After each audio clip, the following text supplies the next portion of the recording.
Bonjour Marc Fesneau, vous seriez salarié, est-ce que vous feriez grève aujourd'hui? En tout cas, je me poserai la question, sans doute, de... Ah oui. Attendez, je me poserai la question... Laissez-moi finir la phrase.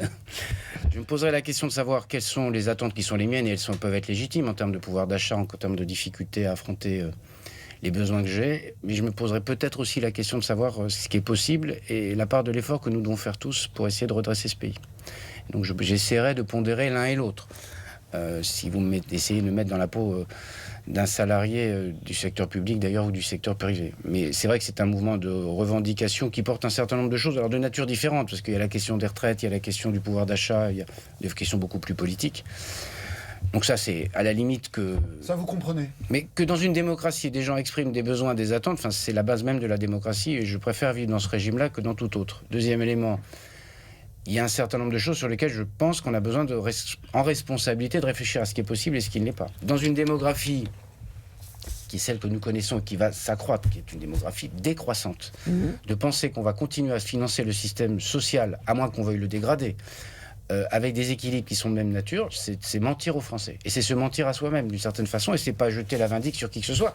C'est les actifs qui payent pour les retraités leur retraite. C'est le principe de répartition et de solidarité entre les générations. Quand il y a 2 fois moins ou 3 fois moins d'actifs, on a un problème. Donc faire semblant de dire qu'il n'y a pas un problème, ce serait une erreur. Puis troisième réflexion sur la journée de revendication aujourd'hui, je sais que c'est pas du tout l'état d'esprit des syndicats et de ceux qui manifesteront avec eux, c'est ceux qui à l'intérieur vont essayer d'instiller la violence. Et je pense que ça, il faut, le ministre de l'Intérieur a eu raison de rappeler que la démocratie, c'est le respect de la capacité à exprimer des revendications, c'est pas le blocage ni le chaos.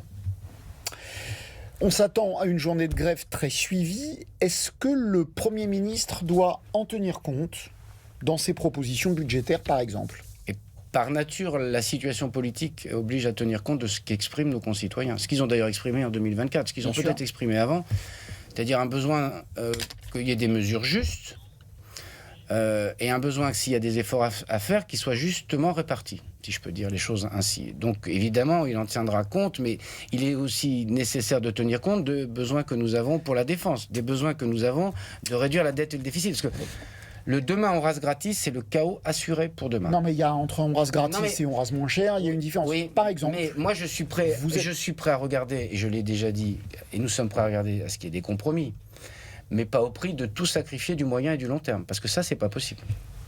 Un compromis. Le Premier ministre doit-il être moins gourmand sur la réduction du déficit que ne l'a été François Bayrou? François Bayrou est tombé parce qu'il ne voulait pas changer ses 44 milliards d'économies. Mais est-ce que le Premier ministre doit, et surtout s'il y a 800 000 personnes dans la rue, comme on le dit, est-ce qu'il doit être moins gourmand et accepter l'idée, quelle que soit la gravité de la situation, accepter l'idée que la réduction du déficit doit être plus lente? Alors, c'est plutôt moins frugal que moins gourmand, et de l'autre côté, il faut être peut-être un peu moins gourmand sur les attentes. Parce que c'est ça le compromis. C'est pas l'ouverture d'une espèce de boîte de Pandore dans laquelle... Mais là, vous me parlez au nom du PS. Là, je parle. Non. Majorité, est-ce que vous devez accepter... Moi, je vous dis... Est-ce que vous devez accepter de faire un peu moins de réduction du déficit? Je vous dis depuis le début qu'il faut qu'on trouve un compromis. Le compromis, c'est pas je suis à mon point A et personne ne bouge du point A. Donc on est prêt à le faire. Mais on peut pas le faire... Mais on n'est pas... si. Non, on n'est pas dans l'épicerie. Yael Braun-Pivet propose 35 milliards de réduction du déficit. Très bien, mais si on dit 35, les autres vont dire 30, et on met une espèce de surenchère à la baisse ou à la hausse qui n'est pas crédible. Moi, j'ai besoin... je vais vous dire... À un moment, il faut acter. Non, mais c'est simple. Non. C'est pas seulement une question de moyens. C'est est-ce que on est sur quelque chose qui ne vient pas faire des prélèvements de manière disproportionnée, y compris pour la croissance et pour les entreprises? 2, est-ce qu'on réduit avec une trajectoire qui est crédible pour qu'on se retrouve dans une trajectoire qui soit... On est les seuls qui débordons de la trajectoire désormais en Europe, qui soit quand même crédible pour 2027, 2028, 2029, qu'on ne reporte pas, non pas au quinquennat qui suit, mais au quinquennat encore d'après. Parce que c'est ce que proposent les socialistes. C'est-à-dire on en reparle en 2032, c'est-à-dire les calendes grecques. Donc, c'est comme ça qu'on va juger. Parce que 35 milliards de réduction de la dépense ou 40 milliards, mais à l'intérieur 10 milliards d'efforts d'impôts complémentaires, vous voyez, c'est pas tout à fait le même équilibre. C'est pour ça que je ne veux pas me marque-bouter sur un chiffre, mais à la question de savoir si je marque-boute sur 40 milliards, non, parce que je pense qu'on a besoin de trouver un équilibre. Donc nous sommes prêts à faire la part des efforts, mais il faut demander à personne, ni aux socialistes, ni à la gauche, ni à ceux qui sont au gouvernement aujourd'hui, de faire de la reddition. On a besoin, dans l'intérêt du pays, de faire des pas les uns vers les autres. Et la deuxième chose, c'est est-ce qu'il y a la volonté de le faire? Nous avons la volonté de le faire. Nous l'avons toujours dit. Les socialistes l'ont-ils?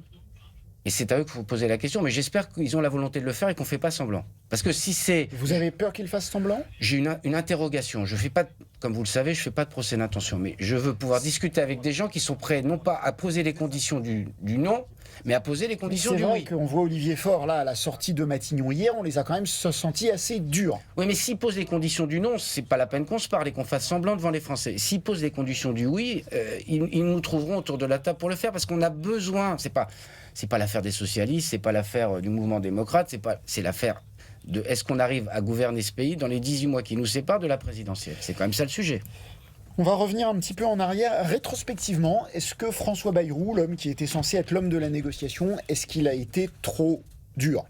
Non, parce que je pense qu'il a posé les équations telles qu'elles devaient être posées d'un point de vue... Ça fait très bien, mais il n'est pas là pour poser des équations, il était là pour faire avancer le pays. Parce qu'à un moment en politique, il faut dire où est-ce que doit être la trajectoire. Il faut faire avancer. Est-ce qu'il a fait avancer ou reculer le pays? Alors, il a fait avancer le pays singulièrement sur la question de la dette et du déficit. Non, parce que s'il était rentré avec l'idée que c'était facile et qu'il fallait, en gros, que la facilité des temps devait continuer, celle qui nous amène aujourd'hui à la situation de déficit excessif dans laquelle nous sommes, je pense qu'il aurait fait défaut à ce qu'est son parcours et notre histoire commune. Mais il n'a pas rapproché la France du chaos? Ah non, il n'a pas rapproché. Non. Ce qui rapproche la France du chaos, c'est l'incapacité d'un bord et l'autre, avec des intentions sous-jacentes, présidentielles ou législatives, d'un certain nombre de forces politiques, de refuser le compromis. Ce qui rapproche, d'ailleurs, c'est ce qu'ont dit les agences de notation, ce qui fait qu'on est dans le chaos, c'est pas ce qu'on dit, qu'on fait des économies. Ce qui fait qu'on est dans le chaos, c'est que les forces politiques refusent de se mettre d'accord pour essayer de faire ces économies et de trouver un chemin. Il ne faut pas inverser les choses, parce que quand même là, le chaos, on y est, budgétaire, on y est depuis longtemps. Et depuis la dissolution de 2024, on a un sujet de chaos à l'Assemblée nationale. Mais l'Assemblée nationale, si elle veut se ressaisir, elle a les moyens de produire un budget, pour peu qu'on ne soit pas dans la radicalité d'un côté ou de l'autre. Et donc c'est ça auquel j'appelle.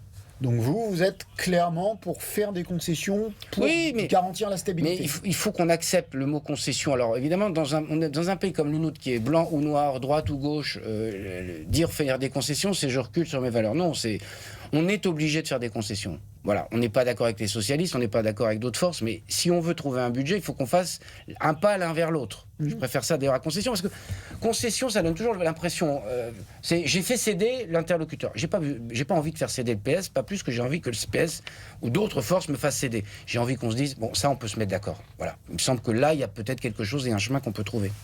Merci beaucoup Marc Fesneau, invité des 4 vérités.